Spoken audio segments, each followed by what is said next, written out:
Hello students, स्वागत है आप सभी का कॉमर्स स्टडी क्लासेस के इस ऑनलाइन लर्निंग प्लेटफॉर्म में। तो प्यारे बच्चों, आज हम लोग डिस्कस करने जा रहे हैं जून 2004 18 जून 2024 को जो आप लोगों का पेपर हुआ था यूजीसी नेट का। हालांकि ये पेपर अब तो कैंसिल हो चुका है। ठीक है, जो भी कारण था ये सब आप लोगों को पता चल चुका है। ठीक है, अगर नहीं पता है तो आप लोग ज़रूर से चैनल मैंने वीडियो डाल दिया है, आप लोग ज़रूर से आके चेकआउट कर लीजिए कि क्या कारण था आप लोगों के एग्ज़ाम का कैंसिल होने का। बट स्टिल हम लोग 18 जून 2024 में जो पेपर कंडक्ट हुआ था, आज हम लोग कॉमर्स वाले सेक्शन का जो डिटेल आंसर है इस वीडियो के माध्यम से जानेंगे। तो आप लोग इससे ज़रूर एक चीज़ समझ पाएंगे कि पेपर देखिए आज नहीं तो कल फिर से कंडक्ट होने वाला है। तो आप लोग इन सभी आंसर से ये पता लगा पाएंगे कि आप लोगों का प्रिपरेशन कैसा था और कहाँ पे आप लोगों की कुछ कमी रह गई थी, ताकि अब नेक्स्ट पेपर जब भी हो इस टाइम गैप में आप उन चीज़ों को ज़रूर से रिवाइज कर लीजिए। ठीक है, तो चलिए हम लोग आज इस वीडियो में करने जा रहे हैं कॉमर्स सेक्शन के पूरे डिटेल आंसर को। ठीक है, सबसे पहले क्वेश्चन 51 क्या दिया हुआ है, which of the following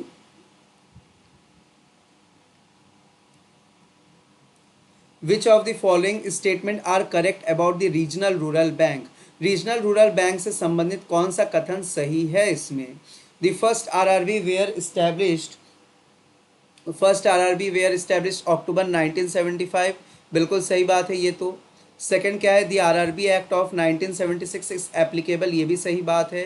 the minimum paid up capital of RRB is ₹10 crore, जी बिल्कुल नहीं, ऐसा कुछ नहीं है। The service of RRB are not available in the state of Goa and Sikkim, ये बिल्कुल सही बात है। RRB are owned by central government, state government and the sponsor bank. जो किनका कितना परसेंटेज है इन लोगों का, 50%, 15%, 35%, ये भी बात बिल्कुल सही है। तो इस हिसाब से हम लोगों का करेक्ट आंसर बन जाता है third, A B D and E. Hope so कि आप लोगों ने इसका सही आंसर बिल्कुल मार्क किया है। अगले सवाल की तरफ चलेंगे प्यारे बच्चों हम लोग। अगला सवाल हम लोग के सामने दिया हुआ है, अगला सवाल दिया हुआ है, a committee was set up in 1993 under the chairmanship of the R N Malhotra. R N Malhotra के चेयरमैनशिप में कौन सी कमेटी का गठन हुआ था, बताना है हम लोगों को। ठीक है, 1993 में।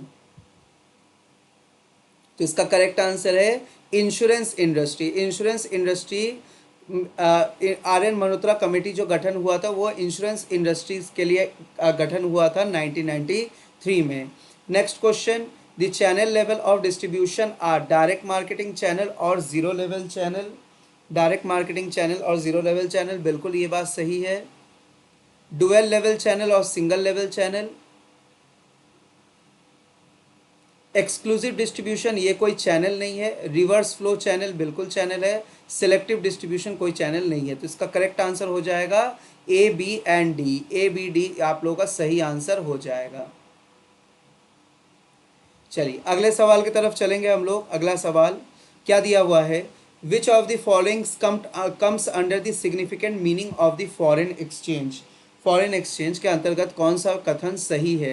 It is use to denote the rate at which the different monetary unit are exchange, बिल्कुल सही बात है। Second, it is a process through which the international payment are liquidated by different countries, ये भी बात सही है। It indicate the rate of cell and purchase of foreign currency, ये भी बात बिल्कुल सही है। Next, foreign exchange situation in one country does not indicate the strength of the economy, ये तो बात आपने गलत कह दिया। बिल्कुल एक कंट्री का फॉरेन एक्सचेंज का रेट क्या चल रहा है उसके इकोनॉमी के उससे पता लग जाता है कि उस कंट्री की इकोनॉमी का पोजीशन कितना स्ट्रेंथ है और कितना वीक है। ठीक है, तो इस हिसाब से इसका करेक्ट आंसर क्या हो जाएगा, ए बी एंड सी हो जाएगा। Next question, which of the following is a probability sampling. तो ये क्वेश्चन बहुत ही आसान क्वेश्चन आया था, तो होप सो आप लोगों ने इसका आंसर बिल्कुल सही लगाया है। प्रोबेबिलिटी सैम्पलिंग में सिंपल रैंडम,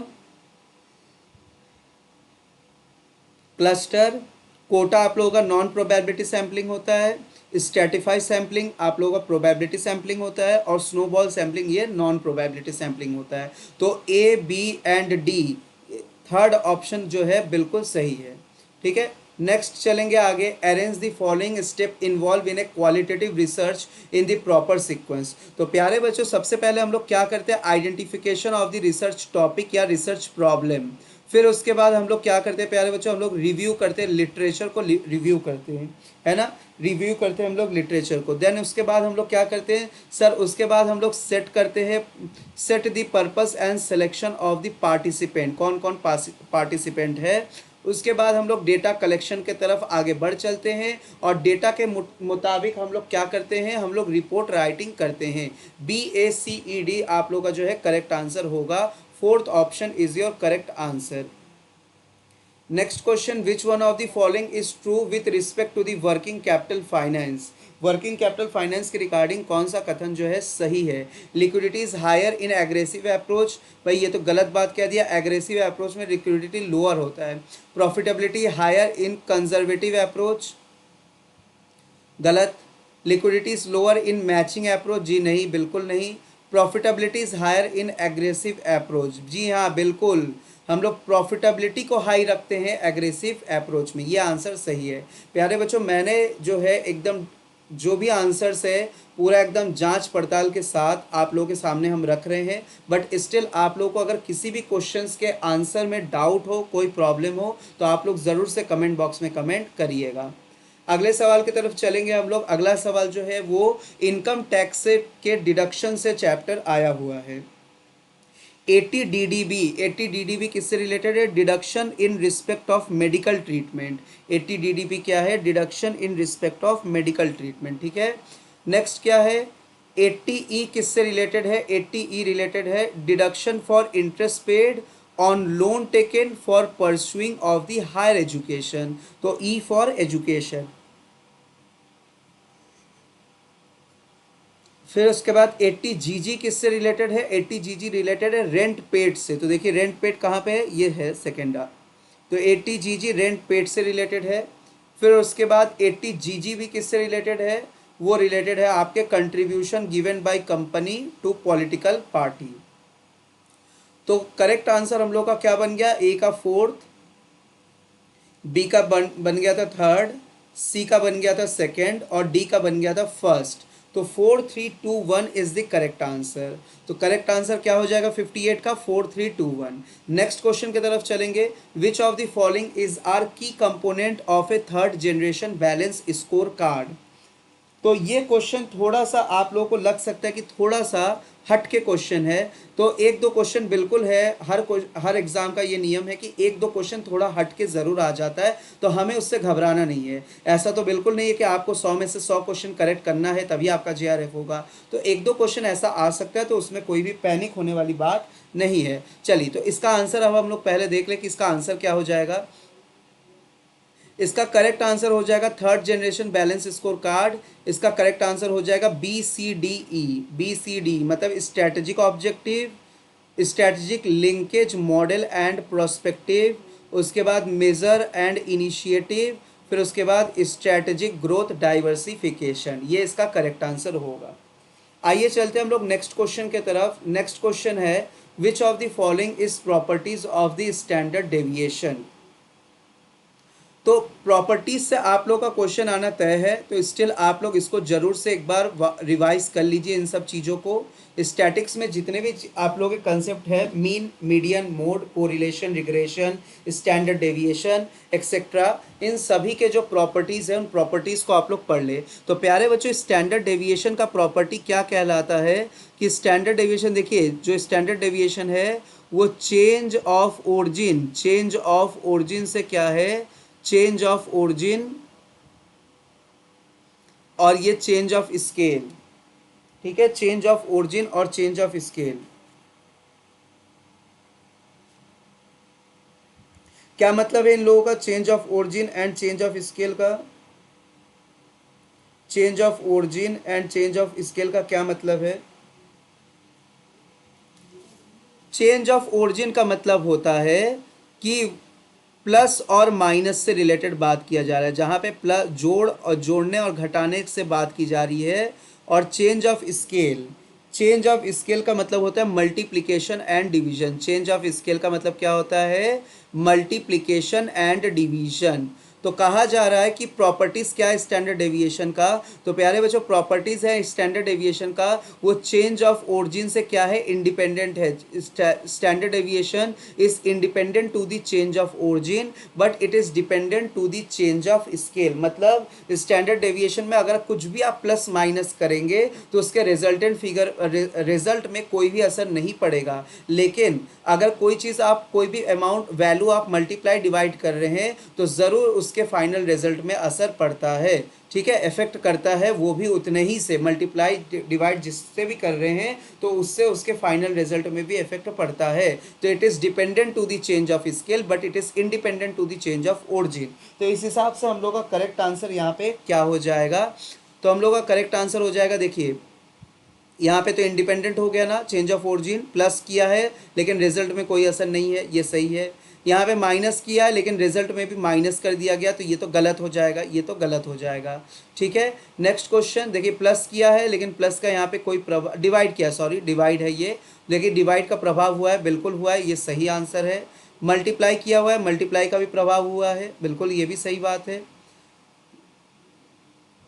और यहाँ पे क्या है, मल्टीप्लाई किया लेकिन इसका कोई भी प्रभाव हम लोगों को नहीं दिख रहा है तो ये तो गलत हो गया यहाँ पे। तो इसका करेक्ट आंसर हो जाएगा ए, सी एंड डी।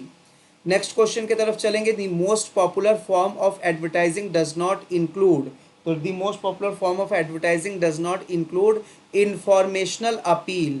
ठीक है ना, इंफॉर्मेशनल अपील। नेक्स्ट देखिए, ये क्वेश्चन आया हुआ है आप लोगों के चैप्टर से, इनकम टैक्स के जो चैप्टर्स है उससे पूछा गया सवाल है। तो levy and collection of tax ये चैप्टर 3 है। फिर उसके बाद देख लेंगे आप लोग, ये देखिए आंसर ऑप्शन भी देखते रहेंगे हम लोग साथ साथ। ठीक है, तो यहाँ पे लेवी एंड कलेक्शन हो गया सेकंड। तो देखिए ए का 2, अब देखिए ए का 2 आप लोगों को कहाँ पे मिल रहा है, सर ए का 2 हम लोग को सेकंड ऑप्शन में मिल रहा है। देखिए अगर एक भी चीज़ आपको पता है तो आप लोग बिल्कुल सही लगा देंगे करेक्ट आंसर। स्टिल हम लोग सब चीज़ को देख लेते हैं। रजिस्ट्रेशन किस में है, सर रजिस्ट्रेशन है इनकम टैक्स का चैप्टर 6 में, levy and collection of tax chapter 3 में, रजिस्ट्रेशन चैप्टर 6 में है। ठीक है, उसके बाद इनपुट टैक्स क्रेडिट है चैप्टर 5 में, इनपुट टैक्स क्रेडिट चैप्टर 5 में है, एंड पेमेंट ऑफ टैक्स जो है वो चैप्टर 10 में है। ठीक है, तो इस हिसाब से हम लोग का करेक्ट आंसर है सेकंड ऑप्शन। नेक्स्ट क्वेश्चन है, arrange the following international organisation according to their year of formation from the earlier to the latest. ठीक है, तो प्यारे बच्चों लेटेस्ट जो है आप लोग का लेटेस्ट, सबसे लेटेस्ट हम बता दें कौन सा है, सबसे लेटेस्ट है ASIDE, ये 2002 में बना है, 2002 में बना है। ठीक है ना, ASIDE ये 2002 में बना हुआ है। उसके बाद देख लेंगे आप लोग कौन पहले क्या बना है। तो गैट आप लोग का कब बना है, सर गैट बना है 1947 में, general agreement on tariff and trade, ये 1947 में बना है। WTO सबको पता है ये कब बना है, 1995 में बना है। और अंकटाड भी आप सबको पता है कब बना है, 1964 में बना है। तो फर्स्ट ऑफ ऑल ए, फिर सी, फिर BD, ACBD, तो ACBD सेकंड ऑप्शन जो है बिल्कुल करेक्ट है। ठीक है, ACBD। आइए हम लोग अगले सवाल की तरफ चलेंगे। Who held that both demand and supply were equally important in determining the price of the product. तो किन्होंने ये बात कहा था कि सप्लाई और डिमांड दोनों इंपॉर्टेंट है प्राइस ऑफ द प्रोडक्ट को डिटरमाइन करने के लिए। क्या वो पीगू थे, रॉबिन्स थे, कीन्स थे कि मार्शल थे?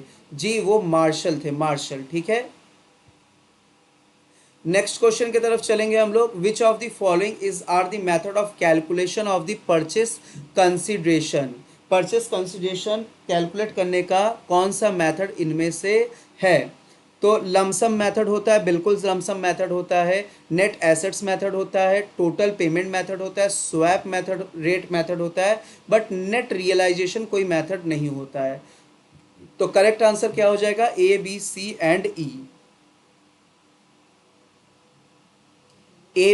एंड E आप लोग करेक्ट आंसर देखिए, फोर्थ ऑप्शन करेक्ट है। ठीक है, A, B, C and E। आगे बढ़ेंगे हम लोग नेक्स्ट क्वेश्चन की तरफ।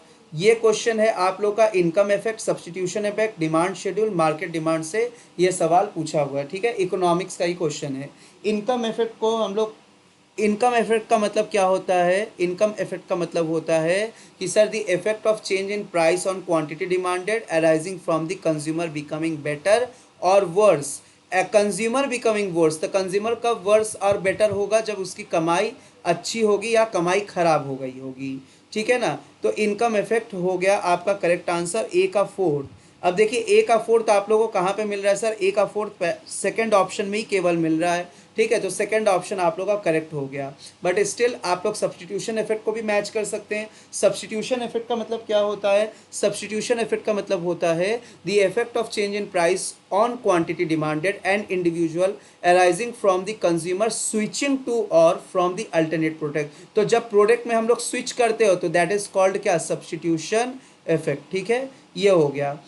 डिमांड शेड्यूल फॉर, तो डिमांड शेड्यूल क्या होता है? Table showing the different quantity of a goods that a person are willing and able to buy at a given period of time, ये हो गया डिमांड शेड्यूल, ठीक है, सी का सेकंड। और market demand schedule, a table showing different total quantity of a goods that consumer are willing and able to buy at a various price over the given period of time, ठीक है। तो correct answer इसका क्या हो जाएगा? 66 का correct answer second हो जाएगा।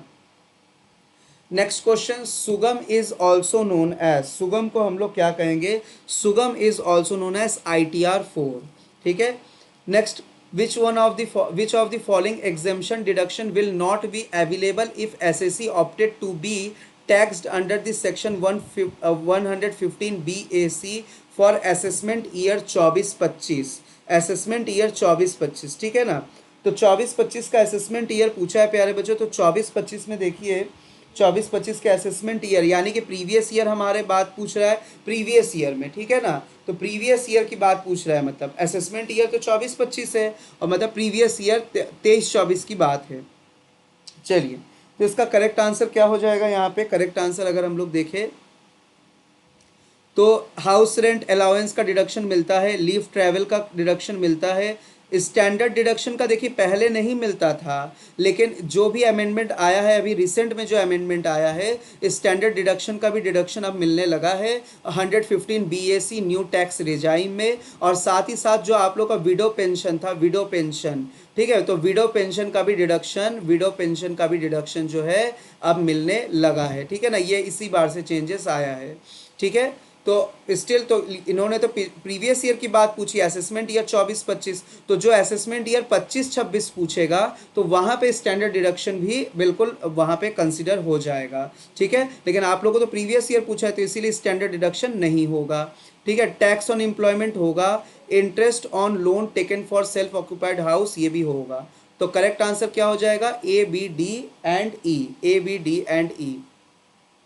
Next question, a particular combination of a product, its price, the method of promoting it and the way of make the product available to customer, इसको हम लोग कहेंगे क्या? Marketing mix. नेक्स्ट क्वेश्चन है आप लोग के, फिर इनकम टैक्स के सेक्शन से क्वेश्चन आ गया। तो क्वेश्चन है हमारे पास एग्रीकल्चर इनकम। तो एग्रीकल्चर इनकम किस में है? एग्रीकल्चर इनकम सेक्शन 10(1) में है, ठीक है। Amount receive on voluntary retirement compensation, तो amount receive on voluntary retirement compensation, ये वॉलंटरी रिटायरमेंट कंपनसेशन किस में दिया हुआ है? तो सर वॉलंटरी रिटायरमेंट कंपनसेशन दिया हुआ है हमारे सेक्शन 10(10)(c) में। देखिए कहाँ है 10(10)(c), ये हो गया थर्ड, ठीक है, थर्ड हो गया। फिर उसके बाद हाउस रेंट अलाउंस, ये तो बच्चा बच्चा जानता है 13A, 10(13)A में, ठीक है। और प्रोविडेंट फंड, प्रोविडेंट फंड आप जाने चाहे ना जाने कोई फ़र्क नहीं पड़ता, आप भूल गए हैं तो भी कोई फ़र्क नहीं पड़ता क्योंकि एक ही आंसर तो बचा है 10(11). तो करेक्ट आंसर क्या हो जाएगा? 70 का 1, 70 का 1। Next question, the minimum capital prescribe by the RBI for starting a new small finance bank is, तो इसका करेक्ट आंसर क्या हो जाएगा? 100 crore, 100 crore. Next, what is the value of A cost of equity if risk free rate is 6%, market risk premium 9% and beta factor is 1.54%। तो cost of equity का सवाल है प्यारे बच्चों, कॉस्ट ऑफ इक्विटी। तो सर कॉस्ट ऑफ इक्विटी का formula होता है risk free rate plus, risk free rate plus beta factor, beta factor multiplied by risk premium. ठीक है, तो इसको आप लोग सॉल्व करेंगे तो आंसर आ जाएगा 19.86%, जो कि आप लोग का पहला आंसर जो है एकदम सही है। नेक्स्ट क्वेश्चन है, which of the following is substitutive document used in foreign trade. Foreign trade में सब्सटीट्यूटिव डॉक्यूमेंट हम लोग जो यूज करते हैं वो है commercial invoice. Next question, this system where two or more banking company are controlled by one or two individual is called, इसको हम लोग कहेंगे चेन बैंकिंग। ठीक है, आगे बढ़ेंगे हम लोग अगले सवाल की तरफ। In which type of insurance should insurable interest be present at the time when policy is taken. तो जब पॉलिसी लेते हैं तभी से इंश्योरेबल इंटरेस्ट मिलने लग जाता है। तो देखिए इंश्योरेबल इंटरेस्ट दोनों में मिलता है, लाइफ में भी और फायर में भी, लेकिन यहाँ पे बोला क्या है, यहाँ पे ये बोला है कि जब से पॉलिसी लिए तभी से इंश्योरेबल इंटरेस्ट क्रिएट हो गया। तो इसका करेक्ट आंसर क्या हो जाएगा, life insurance only. Next question, arrange the marketing logistic decision in proper sequence beginning from starting to the end। Beginning from starting to the end, सबसे पहले ऑर्डर प्रोसेसिंग होगा। सबसे पहले क्या होगा, सबसे पहले ऑर्डर मिलेगा तो ऑर्डर की प्रोसेसिंग होगी, तो ए तो पहले आ जाएगा। ऑर्डर प्रोसेसिंग के बाद क्या होगा सर, ऑर्डर प्रोसेसिंग के बाद होता है इन्वेंट्री। ठीक है ना, इन्वेंट्री का क्या होना, मिलना, फिर वो वेयर हाउस में जाता है, फिर वेयर हाउस से जो जहाँ से जितना ऑर्डर आता है फिर वो मार्केट में जाता है, तो ट्रांसपोर्टेशन।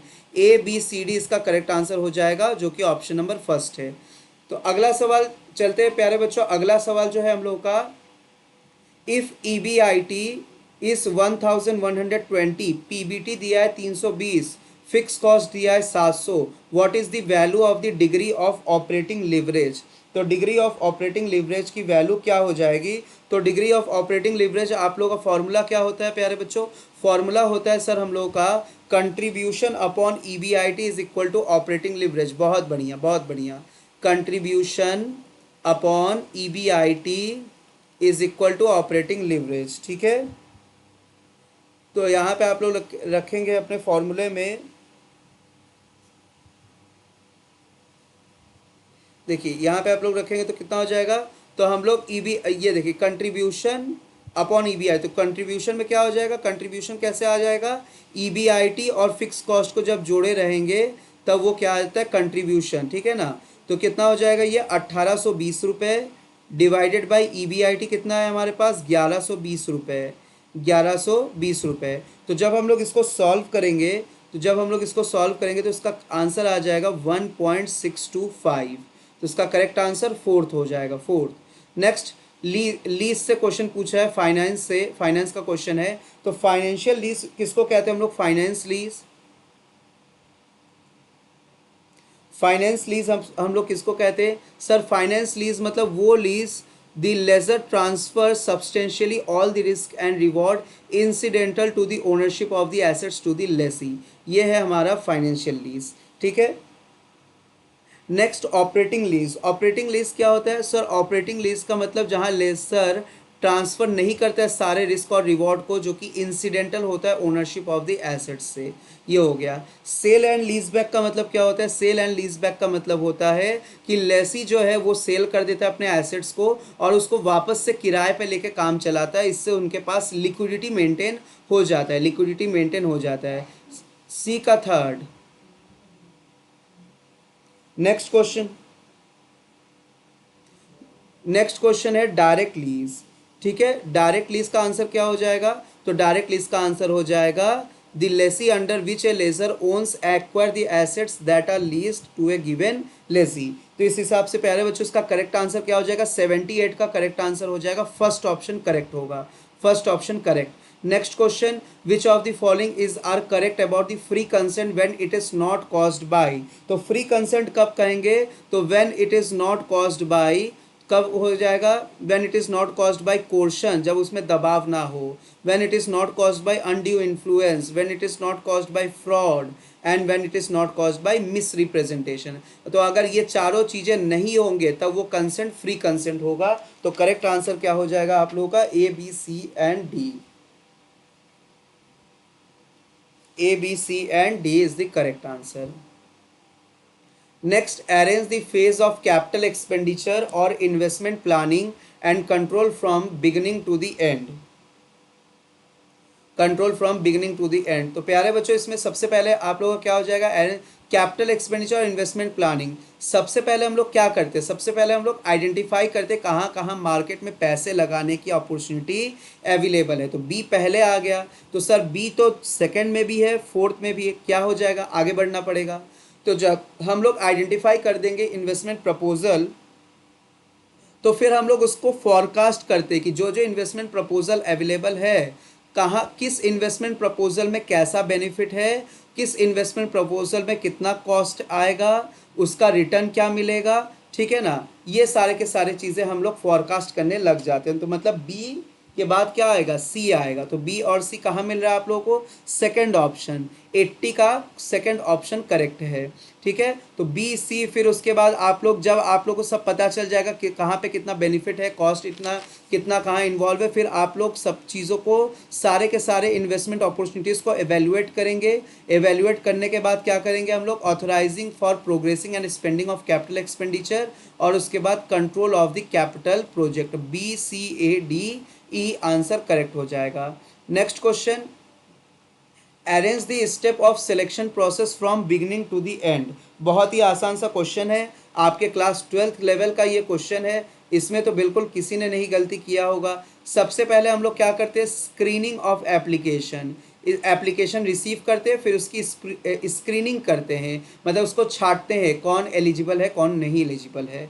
तो बी पहले आ जाएगा, ठीक है ना, पहले बी आ जाएगा। फिर उसके बाद क्या करते हैं सर हम लोग, फिर जैसे ही स्क्रीनिंग करने के बाद जो जितने लोगों को हम छांट लिए कि जो कैपेबल है, उनका फिर हम लोग सिलेक्शन टेस्ट करवाते हैं, ठीक है। सिलेक्शन टेस्ट जो पास हो जाते हैं उनका इंटरव्यू होता है, इंटरव्यू में क्लियर हो गए तो फिजिकल एग्जामिनेशन, और फिजिकल एग्जामिनेशन के बाद अप्रूवल मिल जाता है अप्रोप्रिएट अथॉरिटी से, और प्लेसमेंट हो जाता है। B A D C E is the correct answer. 81 का question number option second correct है। 81 क्वेश्चन का ऑप्शन सेकंड करेक्ट है। नेक्स्ट क्वेश्चन है, फिर आ गया आप लोगों के मैच द कॉलम से, फिर आ गया आप लोग के मैच द कॉलम से। तो आईएफसीआई का गठन कब हुआ था, देखेंगे आप लोग। तो आईएफसीआई का गठन कब हुआ था सर, तो आईएफसीआई का गठन हुआ था हम लोगों का 1948 में। देखिए आईएफसीआई कहाँ पे है, ये 1948, ठीक है। तो आईएफसीआई का गठन 1948 में हुआ था। फिर आईडीबीआई का गठन कब हुआ था, industrial development bank of India, IDBI. IDBI 1964 में हुआ था। आईसीआईसीआई का गठन कब हुआ था, ये सबको पता है, कब हुआ था, 1955 को हुआ था, ठीक है। आईसीआईसीआई का 1955 को हुआ था। और IIFCL, India infrastructure finance company limited, इसका गठन हुआ था 2006 में, ठीक है, 2006 में। तो इस हिसाब से 82 का करेक्ट आंसर क्या हो जाएगा, first option is the correct answer. First option आप लोगों का सही होगा। नेक्स्ट क्वेश्चन आ गया, मैच द फॉलोइंग से नीड हायरार्की थ्योरी। ये प्रीवियस ईयर क्वेश्चन है, प्रीवियस ईयर क्वेश्चन रिपीट हो गया, ठीक है ना। प्रीवियस ईयर क्वेश्चन आप लोगों को पता है, need hierarchy theory Abraham Maslow का है, ठीक है ना। ईआरजी थ्योरी किनका है, बताइए ईआरजी थ्योरी किनका है, तो सर ईआरजी थ्योरी है क्ले एल्डफर का ईआरजी थ्योरी है। उसके बाद साइको एनालिटिक थ्योरी किनका है, साइक्लो एनालिटिक थ्योरी सिगमंड फ्रेड का है, सिगमंड फ्रेड का। और two factor theory Frederick Herzberg का है, ठीक है। तो आप लोगों का करेक्ट आंसर क्या हो जाएगा, 83 का करेक्ट आंसर हो जाएगा सेकंड ऑप्शन। चलिए आगे बढ़ेंगे हम लोग नेक्स्ट क्वेश्चन की तरफ। विच one of the following provident fund is setup under the provident fund act 1925। तो प्रोविडेंट फंड एक्ट 1925 में किसका गठन हुआ था, statutory provident fund. Next, under section 44 AB of income tax act audit is compulsory if a person carrying on business whose gross turnover exceed, gross turnover कितने से exceed कर जाए सर, 1 करोड़ से एक्सीड कर जाए, तो उसको क्या करना पड़ेगा, उसको 44 AB में इनकम टैक्स ऑडिट कराना कंपलसरी है। Which of the following income from house properties not charge to tax. तो नॉट चार्ज टू टैक्स, बताइए कौन सा इनमें से is not charge to tax. Farm house charge नहीं होगा टैक्स से, ठीक है। Property held for charitable purpose taxable नहीं होगा ये, ठीक है। उसके बाद more than 2 self occupied house, ये तो टैक्सेबल होगा, कोई एक टैक्सेबल हो जाता है। ठीक है। प्लेस ऑफ एक्स रूरल, ये टैक्सेबल नहीं होता है। और house property of registered trade union, ये भी टैक्सेबल नहीं होगा। तो ए बी डी ई इसका करेक्ट आंसर हो जाएगा। Option number 4 is the correct answer. Option number 4 जो है ये करेक्ट हो जाएगा। चलिए नेक्स्ट क्वेश्चन की तरफ चलेंगे हम लोग। अगला सवाल क्या दिया हुआ है, which of the following is the correct information of A company under section 3 of the company act. ठीक है। तो 87 का करेक्ट आंसर क्या हो जाएगा, 87 का देखिए करेक्ट आंसर 7 और मोर पर्सन पब्लिक कंपनी में बिल्कुल सही जवाब है। 2 और मोर पर्सन प्राइवेट कंपनी में। 1 person where company is to be 1 person, ABC। 5 और more person where company is a public, बिल्कुल गलत जवाब है डी। तो ABC is the correct answer, third option is your correct. Next question, management is the art of getting things done through other, ये statement किन्होंने दिया था sir, ये स्टेटमेंट दिए थे मैरी पॉर्कर फॉलेट जी ने। Which of the following are quantitative credit control method, तो quantitative credit control method कौन सा है, तो क्वांटिटेटिव क्रेडिट कंट्रोल मेथड जो है हम लोगों का सर वो बैंक रेट होता है, क्वांटिटेटिव ओपन मार्केट ऑपरेशन होता है, राशनिंग ऑफ क्रेडिट होता है क्या, जी नहीं सर, राशनिंग ऑफ क्रेडिट नहीं होता है, मार्जिनल रिक्वायरमेंट नहीं होता है, वेरिएबल रिजर्व रेशियो बिल्कुल होता है। तो A B E is the correct answer. Next, the bailment of goods as security for payment of a डेप्ट or performance of a promise is called, तो इसको हम लोग क्या कहेंगे, इज कॉल्ड प्लेज, इसको हम लोग प्लेज कहते हैं। ठीक है। Next, which is not included in demand and quantity demand, demand और क्वांटिटी डिमांड में इंक्लूड क्या नहीं होगा सर, इसमें एक्सपेंसेस ऑफ द कंज्यूमर नहीं आता है, टेस्ट प्रेफरेंसेस आता है, डिज़ायर आता है, प्राइस ऑफ रिलेटेड गुड्स आता है, सब्सटीट्यूट गुड्स आता है, कॉम्प्लीमेंट्री गुड्स आता है, लेकिन एक्सपेंसेस ऑफ कंज्यूमर का यहाँ पे कोई मतलब नहीं है। Next question, when both average revenue and marginal revenue are in a straight line shape, MR curve will cut the distance between the AR curve and y axis in the y axis क्या हो जाएगा, तो sir y axis जो है वो एकदम middle में हो जाएगा, मिडिल। ठीक है। 92 का 1। Next question, who has started this performance appraisal too often degenerates into a dishonest annual rituals, ये चीज़ किन्होंने शुरू किया था, तो इसका करेक्ट आंसर हो जाएगा आर्मस्ट्रॉन्ग एंड म्यूरिल्स। तो देखिए दो क्वेश्चन ऐसे मिले जो थोड़ा सा हट के था आप लोगों के सिलेबस से, ठीक है, बट कोई बात नहीं। नेक्स्ट क्वेश्चन है 94, स्कार्सिटी, स्कार्सिटी का मतलब क्या होता है, मैच द कॉलम, फिर से आ गया मैच द कॉलम। ठीक है। तो स्कार्सिटी का मतलब होता है the excess of human want over what can actually be produce to fulfil their want, यही तो है स्कार्सिटी, बिल्कुल सही जवाब है। कंजम्पशन का मतलब क्या हो जाता है सर, कंजम्पशन का मतलब होता है जो वो काम करना जिससे कि हम लोग अपने नीड्स और वांट्स को सेटिस्फाई करते हैं, the act of using goods and services to satisfy the want. Macro economics, the branch of economics that study the economy aggregate overall level of price output and employment in the economy. Aggregate demand क्या होता है, aggregate demand the total amount of output in the economy, ये होता है aggregate demand. ठीक है। Next, तो इस हिसाब से करेक्ट आंसर हम लोग का कौन सा बैठ रहा है यहाँ पे, 94 का correct answer third option is the correct, 94 का third option. A card is drawn from, देखिए प्रोबेबिलिटी का आ गया सवाल, a card is drawn from a pack of playing card, what is the probability of drawing a king or a red card.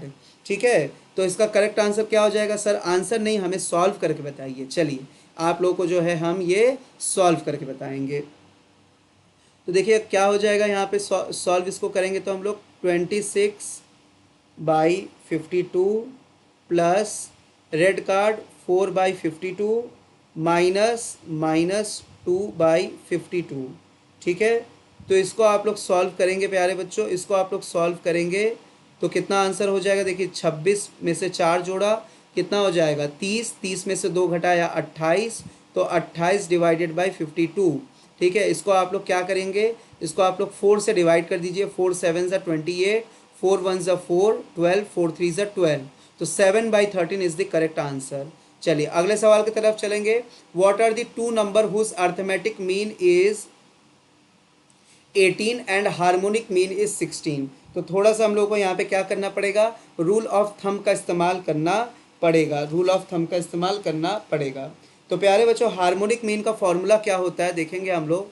Harmonic mean का formula होता है sir 2 × N1 multiplied by N2 divided by N1 plus N2।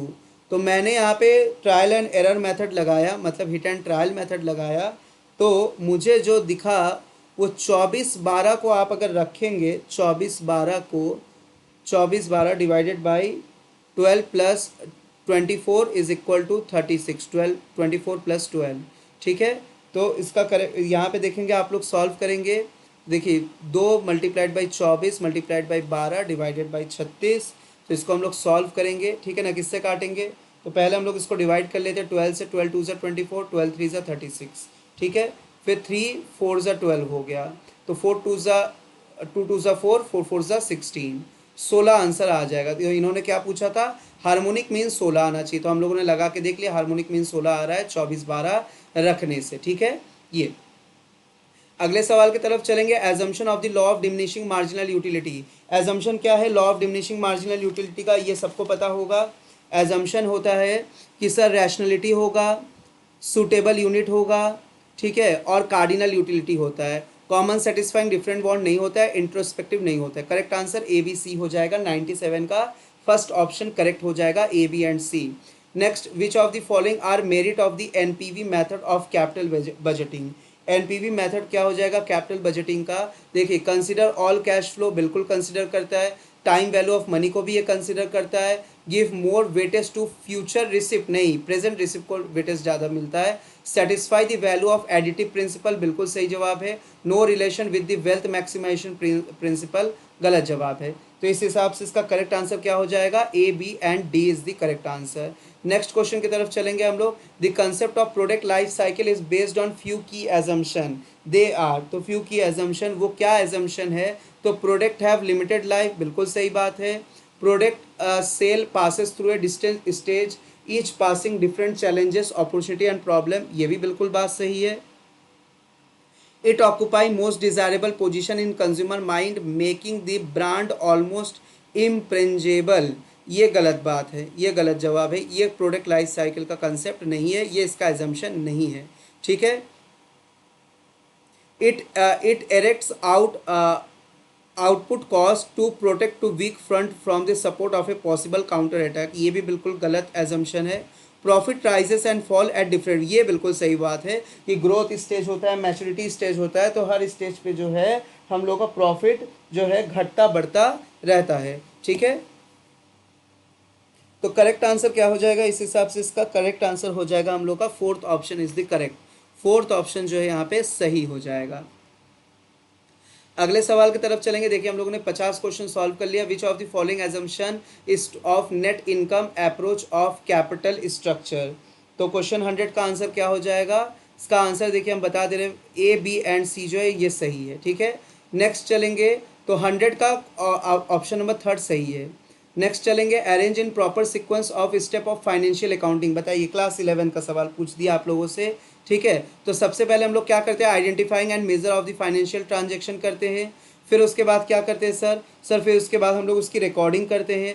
ठीक है ना, फिर उसके बाद हम लोग उसकी रिकॉर्डिंग करते हैं। रिकॉर्डिंग करने के बाद क्या करते हैं सर? रिकॉर्डिंग करने के बाद हम लोग उसको पता है क्या करते हैं भाई? क्लासिफिकेशन करते हैं। ठीक है, लेजर बनाने का काम करते हैं। फिर उसके बाद लेजर बनने के बाद ट्रायल बैलेंस बनाते हैं, that is summarization.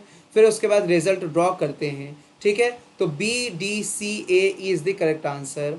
Next, who has defined economics as a science which study human behavior as a relationship between end square and means। तो देखिए, मार्शल जी ने दिया था आप लोगों को क्या? मार्शल जी ने वेलफेयर डेफिनेशन दिया था।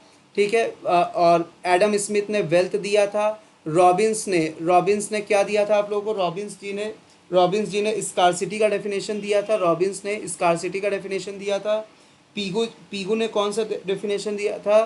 कीन्स ने एग्रीगेट डिमांड एग्रीगेट सप्लाई का। ठीक है, तो आप लोगों से यहाँ पूछा क्या है? Who have defined the economics as a science which study human behaviour as a relationship between and scarce means which have alternative uses. तो प्यारे बच्चों, ये चीज़ किन्होंने कहा था? तो ये चीज़ कहा था रॉबिन्स जी ने। ठीक है ना, स्कार्सिटी का जो डेफिनेशन है रॉबिन्स जी ने दिया था, तो इन्होंने ये बात कही थी। ठीक है, नेक्स्ट चलेंगे question, arrange the financial institution according to their year of establishment from earlier to the letter.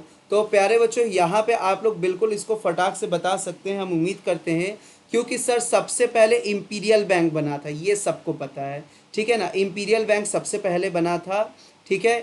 UTI 1964 में बना था, और रीजनल रूरल बैंक कहाँ कब बना था, 1975 में। तो देखिए 64 के बाद आ गया 75, ठीक है, 64 के बाद आ गया 75, है ना। Life insurance corporation of India 1956 में बना था, ठीक है। State bank of India imperial bank के बाद बना था, ठीक है। तो इंपीरियल बैंक के बाद स्टेट बैंक, तो ए के बाद बी आएगा, तो आप लोग देख लीजिए ए के बाद बी कहाँ है, और ए पहले होना चाहिए, तो ए पहले यहाँ पे है, उसके बाद बी है। फिर एलआईसी बना है 56 में, फिर उसके बाद 64 में बना है यूटीआई, और रीजनल रूरल बैंक बना है 1975 में। 103 का फर्स्ट ऑप्शन करेक्ट है।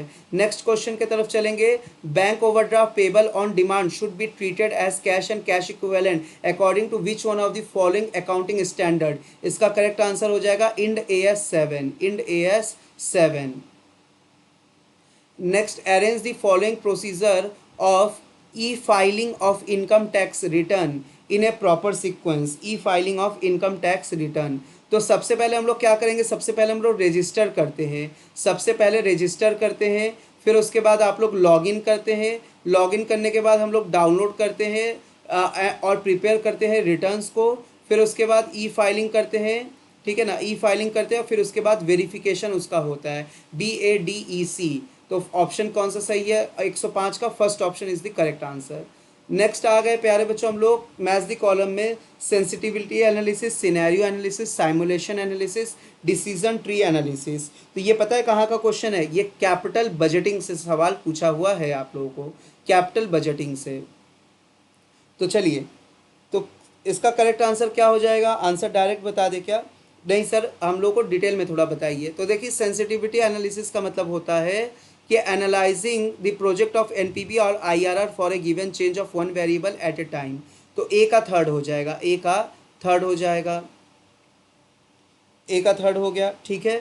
फिर उसके बाद क्या हो जाएगा, सिनेरियो एनालिसिस, सिनेरियो एनालिसिस का मतलब analysis of the project NPV for a given change in combination of a variable, B का फोर्थ हो जाएगा। साइमुलेशन एनालिसिस क्या हो जाएगा, provide a way to present different possibilities so that we can be sure that decision we make today, ये हो गया simulation analysis.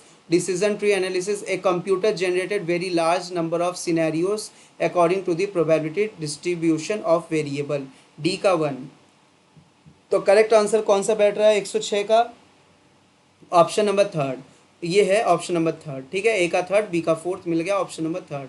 Next, under which section of central goods and service tax CGST the provision of input tax credit has been provided. तो इसका correct answer क्या हो जाएगा, section 16 and section 2 section 21, section 16 से section 21 के बीच में दिया हुआ है सेंट्रल CGST के बारे में, ठीक है ना, सेंट्रल GST के बारे में। The balance of secure, next question है, the balance of security premium account can not be utilise by dividend distribution के लिए यूटिलाइजेशन नहीं होता है, ठीक है। अगला सवाल मैथ द कॉलम से ही जुड़ा हुआ है, रिस्पॉन्सिवनेस, रिस्पॉन्सिवनेस का मतलब क्या हो जाता है सर, रिस्पॉन्सिवनेस का मतलब होता है the willing to help customer and provide prompt service. तो बी का फोर्थ, ठीक है, बी का फोर्थ हो गया, ए का फोर्थ, सॉरी ए का फोर्थ हो गया, ठीक है। फिर उसके बाद क्या हो जाएगा, देखिए एश्योरेंस का मतलब क्या होता है, the knowledge and courtesy of employ and their ability to convey trust and confidence, ये होता है एश्योरेंस, विश्वास दिलाना, ठीक है। बी का थर्ड हो गया, बी का थर्ड हो गया। फिर उसके बाद एम्पैथी का मतलब क्या होता है, the appear of physical facility equipment staff and communication material, the provision of caring individualize attention to customer, बिल्कुल सही बात है। एम्पैथी का मतलब होता है केयरिंग करना दूसरों का, ठीक है ना, the provision of caring individualize attention to customer, ये हो गया एम्पैथी। और टेंजिबल्स का मतलब होता है the appear of the physical facilities, ये टेंजिबल होता है, ठीक है। तो इस हिसाब से आप लोगों का 109 का क्वेश्चन का आंसर जो है सही ऑप्शन होगा इसका, option number 1, option 1। which of one of the following is rate of TDS on payment of contractor if the recipient is an individual। तो इंडिविजुअल है तो उसको कितना मिलेगा, कितना मिलेगा TDS पे, रिटर्न TDS रेट कितना पे करना पड़ेगा, 1%। बाकी सबके लिए कितना होता है, बाकी सबके लिए 2% होता है। Next question, working capital of A company 6 lakh, current ratio 2.5:1, liquidity ratio 1.5:1, what is the value of the inventory. तो प्यारे बच्चों बड़ा ही आसान सा सवाल पूछा हुआ है, तो चलिए इसको हम लोग जल्दी से सॉल्व कर ले। तो वर्किंग कैपिटल का फॉर्मूला क्या होता है सर, वर्किंग कैपिटल का फॉर्मूला होता है current assets minus current liability. ठीक है, करंट एसेट्स जो है हम लोग का 2.5 है, करंट लाइबिलिटी हम लोग का 1 है, इस हिसाब से डेढ़ डेढ़ हो गया क्या, वर्किंग कैपिटल। ठीक है, डेढ़ हो गया वर्किंग कैपिटल। तो अगर डेढ़ की वैल्यू देख लीजिए, अगर डेढ़ की वैल्यू कितनी है, 6 लाख की, 6 लाख है, तो 1 का वैल्यू 1 बराबर क्या हो जाएगा, 1 बराबर क्या हो जाएगा, तो 6 lakh divided by 1.5 lakh multiplied by 1। ठीक है, तो ज़ीरो, एक ज़ीरो यहाँ हटाया तो एक ज़ीरो यहाँ बढ़ गया, तो 15 4 60, 0 1 2 3 4, कितना हो गया, 4 लाख रुपए। 4 लाख रुपए क्या हो गया, आप लोगों के करंट लाइबिलिटी का वैल्यू क्या हो गया, 4 लाख रुपए। करंट लाइबिलिटी का वैल्यू क्या हो गया, 4 लाख रुपए। ठीक है, तो करंट लाइबिलिटी आ गया अगर 4 लाख, और आपके पास दिया हुआ है, आपके पास क्या दिया हुआ है प्यारे बच्चों, वर्किंग कैपिटल हमारे पास 6 लाख दिया हुआ है, तो करंट एसेट्स आ जाएगा कि नहीं आ जाएगा, बिल्कुल आ जाएगा। तो करंट एसेट्स क्या आ जाएगा, working capital plus current liability. ठीक है, तो 6 lakh plus 4 lakh, current assets कितना आ गया, 10 लाख रुपए। करंट एसेट्स कितना आ गया, 10 लाख रुपए। ठीक है ना, करंट एसेट्स 10 लाख आ गया। तो अगर करंट एसेट्स 10 लाख आ गया, तो हमें पूछा इन्वेंट्री की वैल्यू क्या होगी। तो सर इन्वेंट्री की वैल्यू देख लीजिए क्या हो जाएगी, तो हम लोग यहाँ पे निकाल सकते हैं ना। अब देखिए लिक्विडिटी रेशियो निकाल सकते हैं। लिक्विडिटी रेशियो तो दिया हुआ है, liquidity ratio is equal to liquid assets upon current liability. ये दिया हुआ है 1.5:1 is equal to liquid assets पता नहीं है, करंट लाइबिलिटी पता है हम लोगों को, 4 लाख है। तो 4 लाख में 1.5 का मल्टीप्लाई करेंगे तो क्या आ जाएगा, 6 लाख रुपए आप लोग का आ गया लिक्विड एसेट्स। ठीक है, तो लिक्विड एसेट्स अगर 6 लाख है और करेंट एसेट्स आप लोग का 10 लाख है, तो 6 में से 10 गया 4 लाख, तो 4 लाख रुपए क्या हो गया, आप लोग का स्टॉक हो गया, इन्वेंट्री हो गया। क्योंकि आप सबको पता है कि current assets minus liquid assets का डिफरेंस क्या होता है प्यारे बच्चों, ये होता है हम लोगों का क्या, इन्वेंट्री। इन्वेंट्री होता है, प्रीपेड एक्सपेंसेस होता है। ठीक है ना, ये चीज़ आप लोग को पता है अच्छे से। चलिए आगे हम लोग अगले सवाल की तरफ चलेंगे। Match the column, theory of comparative advantage, theory of comparative advantage ये किन्होंने दिया है, एडम स्मिथ जी ने दिया है। Theory of comparative advantage Adam Smith, देखिए हम इसको यहाँ से मिला दे रहे हैं हिंदी से। तो थ्योरी ऑफ कंपैरेटिव एडवांटेज ये एडम स्मिथ जी ने दिया है, ए का थर्ड। ठीक है, ए का थर्ड हो जाएगा। गलत बोल दिया क्या, गलत बोल दिया, हाँ सर गलत बोल दिया आप लोगों ने, आपने गलत बोल दिया बिल्कुल। चलिए हटा देते इसको, ये यहाँ से गलत हो गया था। ठीक है ना, चलिए तो थ्योरी ऑफ कंपैरेटिव एडवांटेज, तो theory of comparative advantage David Ricardo ji ने दिया था, डेविड रिकार्डो। फिर उसके बाद theory of competitive advantage, theory of competitive advantage किन्होंने दिया है, तो थ्योरी ऑफ कॉम्पिटेटिव एडवांटेज दिए हैं ये माइकल पोर्टर जी ने, माइकल पोर्टर। फिर उसके बाद दी परचेजिंग पावर पैरिटी थ्योरी, तो परचेजिंग पैरिटी थ्योरी दिए हैं गस्टफ कासेल, ये तो आप लोग अच्छे से पता होगा, गस्टफ कासेल जी ने दिया था। और थ्योरी ऑफ एब्सोल्यूट एडवांटेज दिए हैं एडम स्मिथ जी ने, theory of absolute advantage Adam Smith दिए हैं। तो 112 का ऑप्शन नंबर सेकंड जो है वो करेक्ट है। Next, which is not a key element of a consumer psychology and pricing, कौन सा की एलिमेंट इनमें से नहीं है, तो की एलिमेंट नहीं है price indifference band. Next question चलेंगे हम लोग, arrange the following step of the process of hypothesis testing in the proper sequence. तो सबसे पहले हम लोग क्या करेंगे सर, सबसे पहले हम लोग सेट करते हैं नल एंड अल्टरनेट हाइपोथेसिस को, ये तो सबको पता है। तो देखिए यहीं से आप करेक्ट आंसर लगा सकते हैं। ए देखिए कहाँ पे पहला ऑप्शन है, तो पहले ऑप्शन ए देखिए पहले में कहाँ दिया है, फर्स्ट ऑप्शन में ही दिया और किसी में नहीं दिया है, तो 114 का ऑप्शन नंबर पहला सही हो जाएगा। नेक्स्ट क्वेश्चन की तरफ चलेंगे हम लोग, who has propounded the theory of absolute advantage. लीजिए आ गया फिर से वही सवाल, क्या हो गया, रिपीट हो गया। तो थ्योरी ऑफ एब्सोल्यूट एडवांटेज अभी अभी आप लोगों ने मार्क किया है, अभी अभी मैथ्स द कॉलम में आया था। Theory of absolute advantage Adam Smith ji ने दिया है। Arrange the 5 variable of inter relationship under the model of the expectancy theory of motivation provided by the Victor H Vroom. ठीक है ना, वेक्टर एच ब्रूम जी ने जो दिया था। देखिए इस क्वेश्चन में थोड़ा सा डाउट मुझे लग रहा है, बट स्टिल मैं आप लोगों को बता देता हूँ, इसका करेक्ट आंसर हो जाएगा थर्ड। 116 का करेक्ट आंसर थर्ड हो जाएगा। नेक्स्ट 117, 117 की तरफ हम लोग चलेंगे। 117 देखिए क्या है। 117 मार्कअप प्राइस। तो markup price firm disposing of excess inventory और यूज्ड गुड्स। ए का थर्ड देखिए, ए का थर्ड कहाँ पे मिल रहा है, ए का थर्ड, सॉरी ए का थर्ड नहीं होगा, एक मिनट गलत लगा दिया क्या, ए का थर्ड नहीं होगा, ए का सेकंड होगा, ए का सेकंड होगा। ठीक है, ए का सेकंड होगा ना। Adding standard overhead cost and profit, ये होता है markup price. Adding standard overhead cost and profit.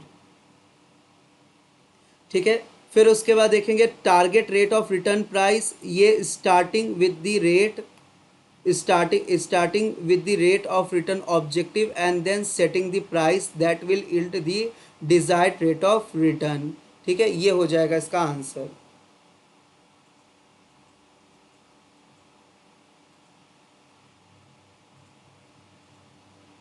चलिए एक मिनट, इसको मिटाई दिया जाए, ये गलत लगा दिया था मैंने ना। नेक्स्ट क्या हो जाएगा, economic value to customer pricing, ये हो जाएगा adding host of input such as buyer, ये ऑप्शन सही हो जाएगा। और ऑक्शन प्राइसिंग, ऑक्शन प्राइसिंग का मतलब होता है firm disposing of excess inventory और यूज्ड गुड्स। ठीक है, ये होता है ऑक्शन प्राइसिंग का मतलब। तो 117 का जो है करेक्ट आंसर क्या हो जाएगा, देखिए ए का सेकंड, बी का फर्स्ट, सी का फोर्थ और डी का थर्ड। तो थर्ड आंसर ये करेक्ट हो जाएगा, थर्ड ऑप्शन करेक्ट हो जाएगा। नेक्स्ट चलेंगे हम लोग,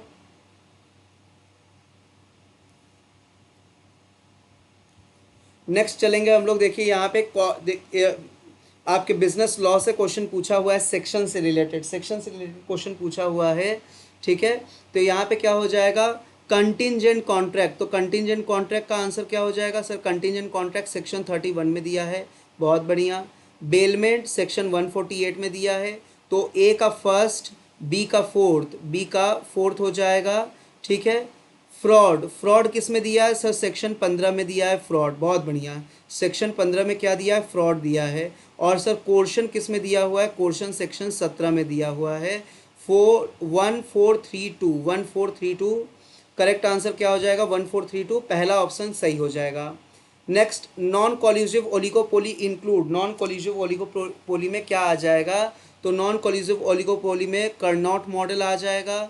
ठीक है, कर्नॉट मॉडल, प्लाइस लीडरशिप मॉडल नहीं आएगा, एजवर्ड मॉडल आता है, बर्टेंड मॉडल आता है, मार्केट शेयर मॉडल नहीं आता है। तो correct answer A C D हो जाएगा, ये है नॉन कॉल्यूसिव ओलिगोपोली। अगले सवाल की तरफ चलेंगे। If a partnership formed to carry a business without specifying any period of time and continue to exist long as the partner are willing to carry, जब तक इच्छा तब तक लेके चले, तो पार्टनरशिप एट विल होता है वो। नेक्स्ट देखिए आप लोग का इंड एस से मैच द कॉलम आ गया, match the column end S से। तो ये हम लोग मैच करेंगे फटाफट से, एकदम फटाफट से हम लोग इसको मैच करेंगे। इंड एस वन किससे रिलेटेड है सर, ये प्रेजेंटेशन ऑफ फाइनेंशियल स्टेटमेंट से रिलेटेड है। तो ए का क्या हो जाएगा सर, ए का फोर्थ हो जाएगा, बहुत बढ़िया, ए का फोर्थ हो जाएगा। फिर उसके बाद देखिए Ind AS two, Ind AS two किससे रिलेटेड है, इन्वेंट्री से, बी का थर्ड हो जाएगा। ठीक है, सी का क्या हो जाएगा, इंड एस 16, तो Ind AS 16 property of plant and equipment, C का क्या हो जाएगा, सेकंड हो जाएगा। और Ind AS 18, Ind AS 18 revenue से रिलेटेड है, डी का 1। तो 4321 इज द करेक्ट आंसर, 4321। तो सही आंसर क्या हो जाएगा, second option is the correct answer. Next चलेंगे हम लोग। In financial enterprises dividend paid are showing which one of the following activity of a cash flow statement. ठीक है, तो इसका करेक्ट आंसर हो जाएगा प्यारे बच्चों, ये फाइनेंसिंग एक्टिविटी। देखिए डिविडेंड पेड, तो फाइनेंस की ज़रूरत सभी को ज़रूरत होती है। अगर डिविडेंड रिसीव कह दिया फाइनेंसिंग कंपनी में, तो वो ऑपरेटिंग हो जाएगा, ऑपरेटिंग में चला जाएगा डिविडेंड रिसीव्ड। लेकिन डिविडेंड पेड जो है, चाहे वो फाइनेंसिंग कंपनी हो चाहे वो नॉन फाइनेंसिंग कंपनी हो, ये सभी के लिए डिविडेंड पेड जो है वो फाइनेंसिंग एक्टिविटी में ही जाता है। Next, amount the following financial institution according to the order order के हिसाब से इन सबको हम लोग को अरेंज करना है। ऑर्डर के हिसाब से arrange the following according to the order in which they were established. तो जिस क्रम में ये लोग एस्टैब्लिश हुए थे उसी क्रम में इन लोग को हम लोग को रखना है। ठीक है, तो इसका सही आंसर क्या हो जाएगा? देखिए सबसे पहले आईडीबीआई। ठीक है, आईडीबीआई का गठन कब हुआ था? आईडीबीआई सन 1971 को, आईडीबीआई 1971 को हुआ था। एग्जिम बैंक कब हुआ था? सर एग्जिम बैंक हुआ था 1982 को हुआ था। ठीक है, सिडबी कब हुआ था? 1990 को हुआ था, 1990। एनएचबी कब हुआ था? एनएचबी सर हुआ था 1988 को हुआ था, 1988 को। और सर नाबार्ड, नाबार्ड को तो बच्चा बच्चा जानता है, 1982 को हुआ था। ठीक है, तो इस हिसाब से इसका करेक्ट आंसर देखिए क्या हो जाएगा। सबसे पहले ई आएगा, ई। तो ई तो एक ही ऑप्शन में आप लोगों को दिख रहा है, ऑप्शन नंबर फर्स्ट करेक्ट है। Next, in which book Alfred Marshall has for the first time use the terms of trade. तो देखिए अल्फ्रेड मार्शल का एक ही बुक था, principle of economics, principle of economics. Next question, which of the following is are the principle of the GATT. तो GATT का क्या क्या प्रिंसिपल है? तो ट्रेड विदाउट डिस्क्रिमिनेशन बिल्कुल है, प्रोटेक्शन ओनली थ्रू टैरिफ बिल्कुल, स्टेबल ट्रेड होना चाहिए, बिल्कुल स्टेबल ट्रेड होना चाहिए, कंसल्टेशन नहीं, बिल्कुल नहीं, अनफेयर डिस्ट्रीब्यूशन ऑफ वेल्थ,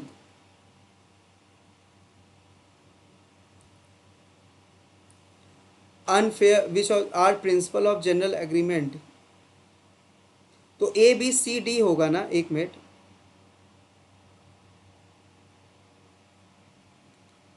सही है सही है, ठीक है ठीक है, कंसल्टेशन नहीं है, अनफेयर डिस्ट्रीब्यूशन ऑफ वेल्थ हो जाता था। ठीक है ना, तभी तो गैट को हटा के डब्ल्यूटीओ आया था ना, गैट को हटा के फिर डब्ल्यूटीओ आया था, इसी वजह से तो A B C E, A B C is the correct answer. Next चलेंगे हम लोग, फिर उसके बाद देखिए यहाँ पे क्वेश्चन आ गया 126, एथनोसेंट्रिक, पॉलीसेंट्रिक, रीजियोसेंट्रिक, जियोसेंट्रिक। बड़ा ही इंपॉर्टेंट क्वेश्चन है, प्रीवियस ईयर का क्वेश्चन ये रिपीट हो गया। तो एथनोसेंट्रिक का मतलब क्या होता है? The domestic company view foreign market as an extension to the domestic market, ये एथनोसेंट्रिक। पॉलीसेंट्रिक का मतलब क्या होता है? पॉलीसेंट्रिक का मतलब होता है सर, पॉलीसेंट्रिक का मतलब company establish foreign subsidiary and empower their executive. ठीक है, उसके बाद देखेंगे हम लोग regiocentric, subsidiaries consider regional involvement for policy strategy. तो सी का फोर्थ हो जाएगा, जियोसेंट्रिक जी का डी का थर्ड हो जाएगा। तो 2143, तो 126 का फर्स्ट ऑप्शन जो है करेक्ट है। Next question, which of the following approach are charting the career path are develop by the Rothwell and Kazanas, Rothwell and Kazanas. तो इसका करेक्ट आंसर देखिए क्या हो जाएगा, ए बी सी डी, इस चारों जो है वो रॉथल्स एंड कजान का ही दिया हुआ है। ठीक है, next question, arrange the following section wise under the company act 2013 in ascending order. Section wise arrange करना है।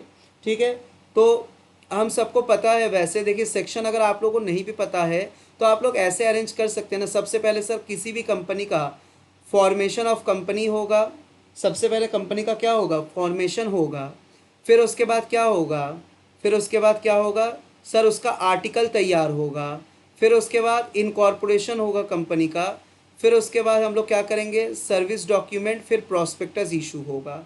तो DCBEA। Next question, an agreement which is enforceable by law at the option of the one or more of the party, voidable contract. क्या voidable contract. Next, arrange the step in decision making by a business firm in a last to first order. Last to first order मतलब आखिरी से पहले पे चलना है, आखिरी से पहले।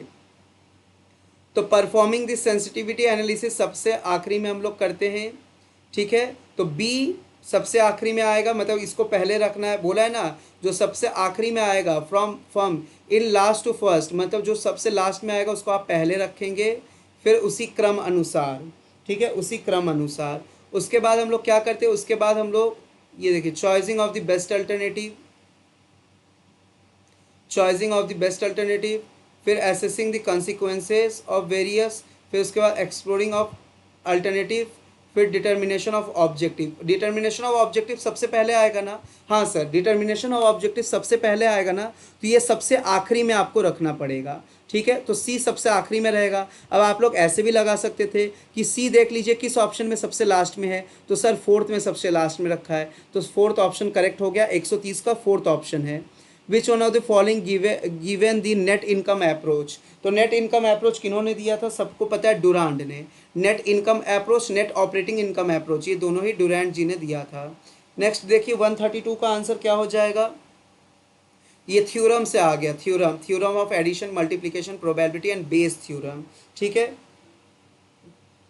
तो देखिए यहाँ पे क्या हो जाएगा, थ्योरम से रिलेटेड आंसर हम लोग मैच करेंगे। थ्योरम ऑफ एडिशन, तो देखिए एडिशन कहाँ दिख रहा है आप लोगों को? यहाँ पे एडिशन दिख रहा है, ए का थर्ड हो जाएगा, ए का थर्ड। अब देखिए ए का थर्ड कहीं आप लोगों को दिख रहा है? हाँ सर, दोनों जगह दिख रहा है, काम नहीं चलेगा ए के थर्ड से। थ्योरी ऑफ मल्टीप्लिकेशन, तो सर थ्योरी ऑफ मल्टीप्लिकेशन, ये देखिए यहाँ पे मल्टीप्लाई हुआ है, मल्टीप्लाई हुआ है, लेकिन सर इससे भी काम नहीं चलेगा क्योंकि बी में थर्ड में भी तो बी का फोर्थ है, फर्स्ट में भी बी का फोर्थ है। चलिए conditional probability, conditional probability, conditional probability का मतलब क्या होता है? देखिए कंडीशन यहाँ पे मैंने रखा, यहाँ पे कंडीशन रखा, ठीक है ना। तो ई यहाँ पे कंडीशन ये रखा, ये डिपेंड कर रहा है इसके कंडीशन पर। तो सी का हो जाएगा फर्स्ट, सी का फर्स्ट हो जाएगा। और बेस थ्योरम, देखिए बेस थ्योरम का आंसर क्या हो जाएगा? ये है बेस थ्योरम का फॉर्मूला, ठीक है। तो इस हिसाब से क्या हो जाएगा? देखिए सी का सेकंड किस में, सी का फर्स्ट, तो सी का फर्स्ट तो पहले में दिख रहा है, तो यानी कि फर्स्ट ऑप्शन करेक्ट हो जाएगा। तो 132 का first option. Next, which of the following transaction are shows as inventory activity in cash flow statement by financing company, financing company. तो इसका करेक्ट आंसर क्या हो जाएगा? देखिए फाइनेंसिंग कंपनी का cash proceed from sale of fix assets, बिल्कुल सही है। डिवेंचर परचेस इन्वेस्टिंग एक्टिविटी है, purchase of patent investing activity है, repayment of loan financing activity है, लोन एडवांस, लोन एडवांस ये भी आप लोगों का क्या है? ऑपरेटिंग एक्टिविटी है, लोन एडवांस देना ऑपरेटिंग एक्टिविटी है। तो A C E is the correct answer हो जाएगा यहाँ पे।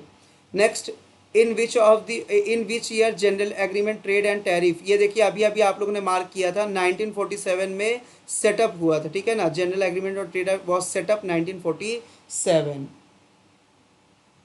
नेक्स्ट क्वेश्चन देखिए, if two regression coefficient are B Y X minus 6/9 B X Y minus 3/7, which one of the following is the value, correct value, ठीक है ना, correlation का। तो हम सब जानते हैं कि कोरिलेशन का फॉर्मूला क्या होता है रिग्रेशन के रिस्पेक्ट में। तो R is correlation is equal to B X Y multiplied by B Y X, ठीक है। तो is equal to -6/9 multiplied by -3/7।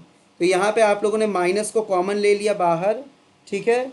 6/9 multiplied by 3/7 क्या हो जाएगा? देखिए यहाँ पे 6 3 18 डिवाइडेड बाई 63 अंडर रूट। इसको जब आप लोग सॉल्व करेंगे प्यारे बच्चों, इसको जब आप लोग सॉल्व करेंगे तो आंसर आ जाएगा -0.5345। तो 135 का सेकंड ऑप्शन करेक्ट हो जाएगा। नेक्स्ट क्वेश्चन है इंटरेस्ट एक्रूड ऑन इन्वेस्टमेंट। तो इंटरेस्ट एक्रूड ऑन इन्वेस्टमेंट क्या हो जाएगा? Interest accrued on investment sir ये है हमारा current assets other than current assets का पार्ट है, ठीक है। बैंक ओवरड्राफ्ट करंट लाइबिलिटी है। तो ए का फोर्थ बी का 1, ए का फोर्थ बी का 1। ट्रेडमार्क क्या है हमारा? Property plant and equipment. तो सी क्या हो जाएगा? सी का सेकंड हो जाएगा, सी का सेकंड, ठीक है। और स्टोर एंड स्पेयर्स क्या है? हमारा करंट एसेट्स इन्वेंट्री का पार्ट है। 4123 is the correct answer, fourth option सही हो जाएगा। Next question, who has given a new school of thought known as the principle of management और the management as a process school. तो इसका सही answer क्या हो जाएगा? हेनरी फ्योल, जिन्हें हम लोग फादर ऑफ एडमिनिस्ट्रेटिव मैनेजमेंट भी जानते हैं। Who is not a distinctive characteristic of service. तो डिस्टिंक्टिव कैरेक्टरिस्टिक ऑफ सर्विस नहीं है, ये टेंजिबल नहीं होता है, ठीक है। If an average 2 customer arrive at A shopping mall पर minute, what is the probability that in given minute exactly 4 customer will arrive.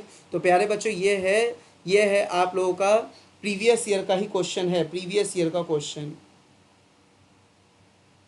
ठीक है, तो फॉर्मूला क्या हो जाता है इसका, P is equal to R is equal to E M to the power R divided by R का factorial. ठीक है, तो इसको आप लोग सॉल्व करेंगे वैल्यू पुट करके, तो 0.0902 इज द करेक्ट आंसर। ठीक है, तो इसका आंसर सेकंड हो जाएगा, second option. Next question, an organization that carry out its activity not in or not one central place but rather in multiple location by supplier and partner firm as part of strategic alliances or a large supply chain, इसको हम लोग क्या कहेंगे, इसको हम लोग कहेंगे sir collateral organisation. चलिए, अब आप लोग का पैसेज आया था, पैसेज दो अनसीन पैसेज थे, तो पैसेज तो देखिए आप लोग पढ़ के ऑप्शन लगाए होंगे, इसको हम फटाफट से बता दे रहे हैं। 141 का ऑप्शन सेकंड होगा, 142 का ऑप्शन थर्ड होगा, 143 का जो ऑप्शन है वो सेकंड होगा, 144 का ऑप्शन थर्ड होगा, 144 का थर्ड हो जाएगा, 145 का ऑप्शन फोर्थ हो जाएगा। ठीक है, पैसेज बहुत आसान था, ऐसा नहीं कि आप पैसेज पढ़ेंगे और आपको आंसर आएगा नहीं, बहुत आसान पैसेज था। ठीक है, तो पैसेज में पूरा आंसर जो था सीधे सीधे आंसर थे। ठीक है, आप लोग पढ़िएगा एक बार। ठीक है, मैंने पढ़ा है, आंसर को फाइंड आउट किया, तभी हम आपको बता रहे हैं। 146 फोर्थ हो जाएगा, 147 का ऑप्शन क्या हो जाएगा, ऑप्शन वन हो जाएगा। ठीक है, 148 का triple bottom line approach in CSR option two हो जाएगा 148 का। 149 का क्या हो जाएगा, 149 का फर्स्ट हो जाएगा, मैंडेटरी है, 2% स्पेंड करना पड़ेगा नेट प्रॉफिट ऑन CSR का, CSR पर। 150 का क्या हो जाएगा, थर्ड ऑप्शन हो जाएगा, 150 का थर्ड ऑप्शन हो जाएगा। ठीक है, तो प्यारे बच्चों इस हिसाब से मैंने आप लोगों को पूरे क्वेश्चंस का आंसर बता दिया। जहां जो डिटेलिंग करने की ज़रूरत थी मैंने डिटेल में बताया। ऐसा नहीं कि खाली मैंने पढ़ के आंसर करे मार्क करके हम आगे चल दिया, ऐसा बिल्कुल मैंने कोई काम नहीं किया है। ठीक है, तो प्यारे बच्चों ये था पूरा सॉल्यूशन। अगर स्टिल आप लोगों को किसी भी क्वेश्चन के सॉल्यूशन में कोई भी डाउट हो, कोई भी प्रॉब्लम हो, तो आप बिल्कुल कमेंट बॉक्स में कमेंट करिएगा। तो प्यारे बच्चों चलिए आज के लिए इतना ही, मिलते हैं अब हम लोग नेक्स्ट वीडियो में। तब तक के लिए स्वस्थ रहिए, मस्त रहिए और बहुत अच्छे से आप कंटिन्यू कर दीजिए अपने रिवीजन को, जब तक कि आपका एग्ज़ाम का फिर से कोई फ्रेश डेट ना आ जाए। Thank you so much.